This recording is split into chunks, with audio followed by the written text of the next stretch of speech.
कुछ लोग समझते हैं प्रार्थना का अर्थ यह है कि बहुत लंबे लंबे प्रार्थना करना, लंबे लंबे बड़े बड़े बातों शब्दों के साथ इस्तेमाल करके प्रार्थना करना, यही सच्ची प्रार्थना है कहते हैं। और कुछ लोग कहते हैं अन्य भाषाओं में ही प्रार्थना करना है, अन्य भाषाओं में प्रार्थना करेंगे तो वही सच्चा प्रार्थना है। वो भी सही नहीं है। प्रार्थना आप किसी भी तरह से कर सकते हैं। शायद अन्य भाषा में प्रार्थना कर सकते हो, घुटनों पे आकर प्रार्थना कर सकते हैं, खड़े होकर प्रार्थना कर सकते हैं, मन में रात के समय, सोने के समय मन में भी प्रार्थना कर सकते हैं। ये कैसा प्रार्थना करता है, इसका मन कैसा है, क्या ये अपने पापों को स्वीकार किया है, क्या इसका दिल मेरे साथ ठीक है, क्या इसका रिलेशनशिप सही है, यही परमेश्वर आज आपसे चाहता है। अब कुछ लोग कहते हैं भाई परमेश्वर सब कुछ जानता है, मैं आपको मेरी समस्या बोलने की जरूरत नहीं है, आप सिर्फ मेरे बारे में प्रार्थना कीजिए, प्रभु ही बताएगा आपको। इस तरह जवाब देते रहते हैं।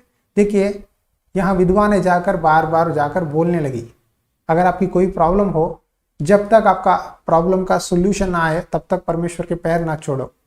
मैं आपके सामने 3 सिचुएशंस के बारे में बताना चाहता हूँ। 3 सिचुएशंस, बाइबल में 3 घटनाओं के बारे में मैं आपके सामने बोलना चाहता हूँ। पहला है याकूब। आप जानते हैं याकूब को एक धोखा देने वाला है। याकूब अपने ससुर लाबान के पास गया, बहुत सारा जानवर, पैसे, पत्नी, बच्चे सबको इकट्ठा करके वापस आ रहा था अपने पिताजी के पास। उस समय एक जगह पर खड़े होकर परमेश्वर से प्रार्थना करने लगा और स्वर्गदूत से मल्ल युद्ध करने लगा, जब तक तू मुझे आशीष ना दे मैं तुझे नहीं छोड़ूंगा पिता।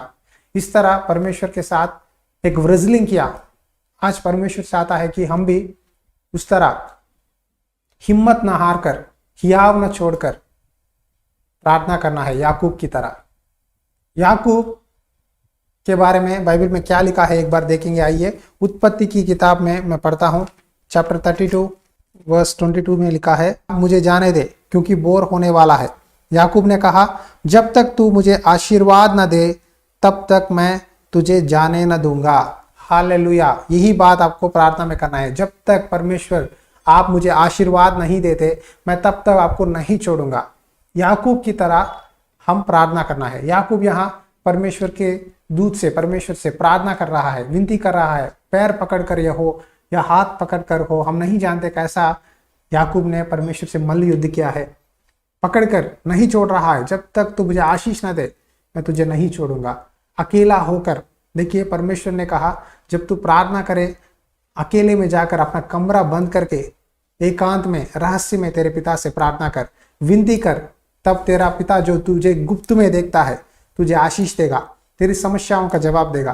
पहले अपने आप को सेपरेट कीजिए। सबके सामने प्रार्थना करना अलग है, चर्च में प्रार्थना करना अलग है, फैमिली प्रेयर करना अलग है, लेकिन अकेले में प्रार्थना करना बहुत ज़रूरी है। यहाँ याकूब अकेले में प्रार्थना कर रहा था परमेश्वर से और एक मल्ल युद्ध की तरह, प्रभु तू जब तक मुझे आशीष न देगा मैं तुझे नहीं छोड़ूंगा, तेरे पैर नहीं छोड़ूंगा, तेरा हाथ नहीं छोड़ूंगा, तुझे मैं यहाँ से जाने नहीं दूंगा। इस तरह एक डेडिकेशन के साथ याकूब ने प्रार्थना किया। आपको भी इस डेडिकेशन के साथ प्रार्थना करना जरूरी है। और आपको दूसरे व्यक्ति के बारे में बताता हूं, वो है एपफ्रास। उनके बारे में कुलुसियों की पुस्तक अध्याय 4 वचन 12 में लिखा है, मैं पढ़ता हूं, सुनिए। एपफ्रास जो तुम में से है और मसीह यीशु का दास है, तुम्हें नमस्कार कहता है और सदा तुम्हारे लिए प्रार्थना में प्रयत्न करता है ताकि तुम सिद्ध होकर पूर्ण विश्वास के साथ परमेश्वर की इच्छा पर स्थिर रहे। ये बात पौलुस कहता है। देखिए एपफ्रास परमेश्वर का चेला है और एपफ्रास कुलुसियों की कलीसिया के लिए प्रार्थना कर रहा है।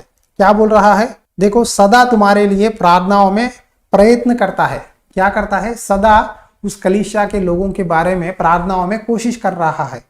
क्या कहकर प्रार्थना करता है? कुलुसियों की कलीसिया के व्यक्ति सिद्ध बने, विश्वास में परिपूर्ण हो जाए और परमेश्वर की इच्छा में रहे। ये 3 बातें पकड़कर प्रार्थना कर रहा है। क्या है वो?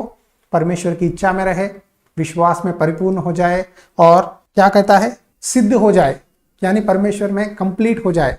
इन 3 बातों के लिए, यानी उनके आत्मिक स्थिति के लिए एपफ्रास सदा प्रार्थना कर रहा है, नित्य प्रार्थना कर रहा है। आज आपके घर में भाई है, बहन है, पिता है, माता है, पत्नी है जो परमेश्वर पर विश्वास नहीं करते। कहते हैं मुझे फोन करके, भाई मैं अकेला ही विश्वास करता हूँ, भाई घर में कोई भी परमेश्वर की विश्वास नहीं करते, मैं अकेला ही विश्वास करता हूँ। मैं चाहता हूँ कि मेरे माता पिता, बच्चे, मेरी पत्नी, मेरा पति, मेरे घर वाले परमेश्वर की ओर आ जाए। मैं उनके लिए नित्य प्रार्थना करता हूँ। आप भी प्रार्थना कीजिए। जी हाँ, हिम्मत मत हारिए। आपके विश्वास के द्वारा परमेश्वर आश्चर्य काम करेगा। आप प्रार्थना करते रहिए, परमेश्वर एक दिन उनको बतलाएगा। इस विषय में मैं आपको एक एग्जाम्पल देना चाहता हूँ। आप जॉर्ज मुल्लर के बारे में जानते हैं। जॉर्ज मुल्लर एक मिशनरी था।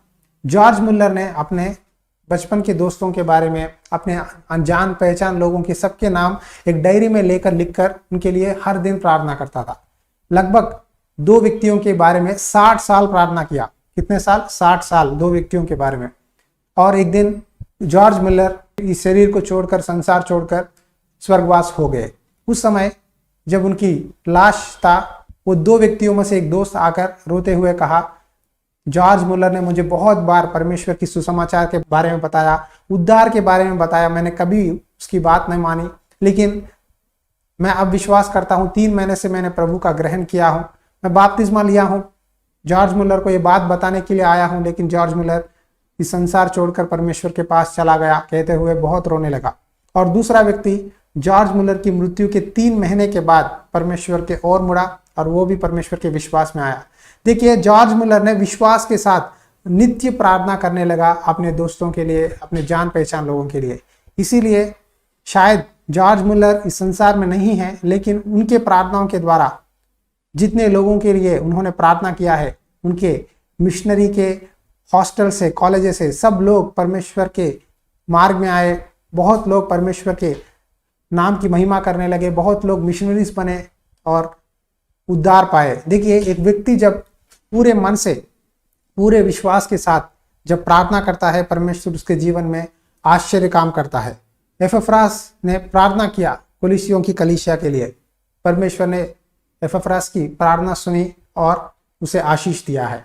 यीशु मसीह ने गेत्सेमनी की बगीचे में उस रात पकड़वाए जाने के दिन, उस रात के समय एपफ्रास कैसा प्रार्थना किया कलीसिया के बारे में, उसी तरह यीशु मसीह ने हम सब के लिए, चेलों के लिए।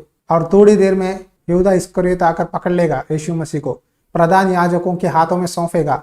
उस समय प्रभु ने प्रार्थना किया, प्रभु यदि तेरी इच्छा हो तो ये कटोरा मेरे पास से निकाल दे, लेकिन मेरी मर्जी नहीं, तेरी इच्छा ही पूरी हो। यही बात 3 बार दोहराते दोहराते प्रभु यीशु ने प्रार्थना की है।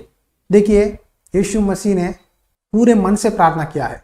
जब यीशु मसीह प्रार्थना कर रहे थे, उनके शरीर में का पसीना लहू जैसा हो गया। इतनी स्ट्रेस के साथ यीशु मसीह ने वेदना के साथ प्रार्थना किया है। आज परमेश्वर हमसे यही चाहता है। मैंने आपको 3 व्यक्तियों के बारे में बताया।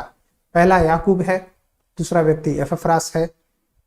याकूब ने आशीर्वाद के लिए प्रार्थना किया एकांत में। एपफ्रास ने कलीसिया के बारे में, विश्वासियों की परिपूर्णता के बारे में और परमेश्वर की इच्छा में स्थिर रहने के लिए, उनकी आत्माओं के बारे में प्रार्थना किया। तीसरा यीशु मसीह परमेश्वर की काम, परमेश्वर की इच्छा पूरी करने के लिए अपने जीवन में हमें हमारे पापों से छुड़ाने के लिए यीशु मसीह ने प्रार्थना किए है।